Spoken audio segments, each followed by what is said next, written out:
बजावलाय, काय पहिली प्रतिक्रिया? नाही, मला वाटतं की गेले 15-20 दिवस जे काही प्रचाराची रणधुमाळी होती ती संपली. आज प्रत्यक्षात मतदानाचा दिवस आला आणि मी माझ्या कुटुंबासहित या ठिकाणी मतदानाचा हक्क बजावलाय.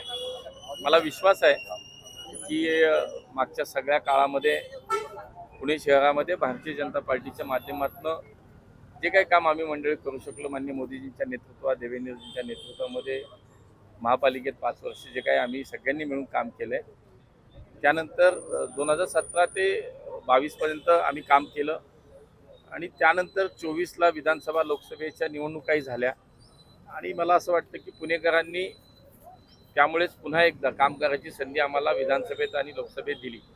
आजही मला तोच विश्वास आहे की जे काही काम पुणेकरांनी पाहिलंय त्याच्यावरती भारतीय जनता पार्टीवरती नेतृत्वावरती विश्वास व्यक्त करून आज पुन्हा पुणेकरांचं पूर्ण समर्थन आमच्या सोबत राहील हा मला विश्वास वाटतो.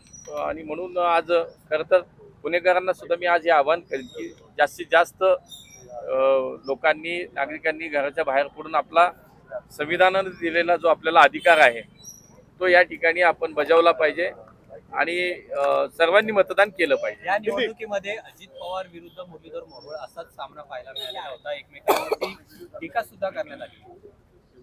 नाही, मला असं वाटतं मी कधीच वैयक्तिक बोललो नाही, परंतु काही समोरनं आल्यानंतर बोलावं लागतं आणि मला असं वाटतं की शेवटी पुणेकर हे खूप विचार करून मतदान करतात.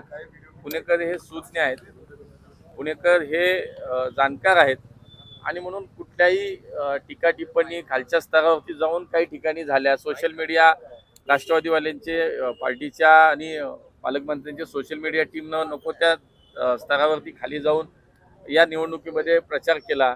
सामदाम दंडभेद सगळं जसं काही गुन्हेगारी पार्श्वभूमी आणि या सगळ्याचाच वापर झाला. मला वाटतं पुणेकर त्याला आज मतपेटीतून या सगळ्या प्रकारांना नक्कीच उत्तर देतील. किती जागांचा निर्धार साधारण अपेक्षा आहे, विश्वास वाटतोय तुम्हाला?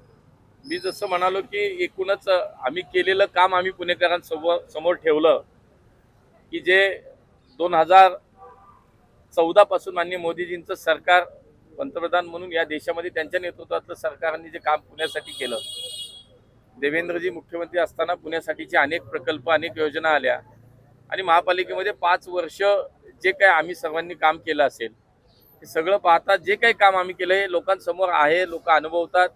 मेट्रो सारखे प्रकल्प झाले, नद्यांचे प्रकल्प पूर्ण होत आहेत, आज समान पाणी पुरवठा योजना पूर्णत्वाकडे आली, जायका प्रकल्प पूर्ण होतोय, चांदणी चौक, कात्रज चौकासारख्या दक्षिण पुणे आणि पश्चिम पुण्याच्या वाहतुकीचा, प्रवेशद्वाराच्या वाहतुकीचा प्रश्न सुटतोय.